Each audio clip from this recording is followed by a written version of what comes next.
ఎందుకురా ఎందుకురా ముందే చంపలేదు చెప్పు ఎందుకురా చంపలేదు వాడిని ముందే ఎందుకు చంపలేదురా చెప్పు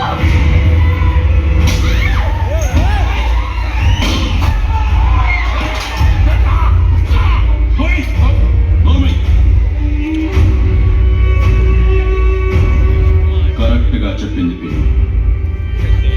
నా కొడుకుని ముందే చంపాల్సింది. ఇదంతా మీ వల్లే జరిగింది. ఎలక్షన్ వరకు ఆగను. శివాన్ని నిలబెడతావా? శివాన్ని నోరు మూసుకుని